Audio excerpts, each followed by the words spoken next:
তা আমি যখন প্রথম বাংলাদেশ থেকে সৌদি আরব থেকে আসছি, বিয়ে শাদী করছি, তো আমার শ্বশুর চিটগাং একটা কেন্দ্রীয় মসজিদের ইমাম, তিনি আল্লাহ ওনাকে নেক হায়াত দিক, খুব আদর করে আমাকে, যদিও আমি তোরা যোগ্য না, আমার আব্বা আম্মা দেশে নেই, তো সেই হিসেবে হয়তো আরও বাড়তি আদর করে যে কেউ দেশে নেই।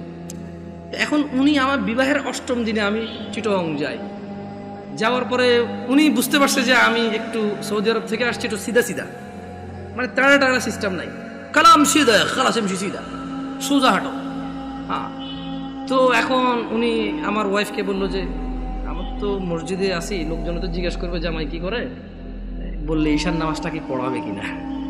মানে এখন ধরেন আমি তখন সৌদি আরব থেকে আসছি, সালাম ফেরানোর পর আমি ইস্তেগফার করতাম, জিকির আসকার করি, মুনাজাত যেটা সবাই মিলে দিয়ে দিই, ইনস্ট্যান্ট শেষ করে সুন্নতে চলে যায়।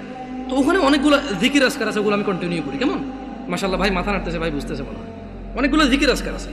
তো উনি এটা ব্যাপারটা বুঝতে পারছে, তো বুঝতে পারে আমাকে বললো যে এখন ওখানে তো মুনাজাত না দিলে ঝামেলা হবে, আবার ও যাচ্ছে ঠিক আছে, যদিও নামাজ পড়ায় মুনাজাত আমি দিয়ে দেবো, অসুবিধা নেই।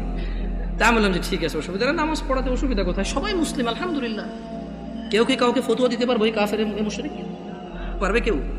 তবে হ্যাঁ, এটা বলতে পারবো যে আল্লাহর সাথে অংশীদারিত্ব করে সে মুশরিক। যে ইসলামে আল্লাহ নবী সাল্লাল্লাহু আলাইহি ওয়াসাল্লাম কিছু বলে নাই, সে এটাকে দ্বীন মনে করে, সওয়াবের কাজ মনে করে সে বিদআতি। Right or wrong? গেছি নামাজ পড়াইতে, তো নামাজ পড়াইছি, নামাজ পড়ানোর পর উনি মুনাজাত দিয়ে দিয়েছে, আমি চুপ ছিলাম।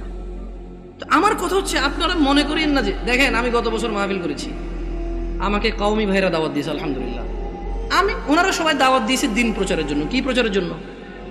আমি ওখানে গেছি, কোরআন ও সুন্নাহর ভিতরে থেকে কথা বলছি, আমি দেখলাম যে আমাকে কেউ কিছু বলেনি আলহামদুলিল্লাহ। কি থেকে কথা বলছি?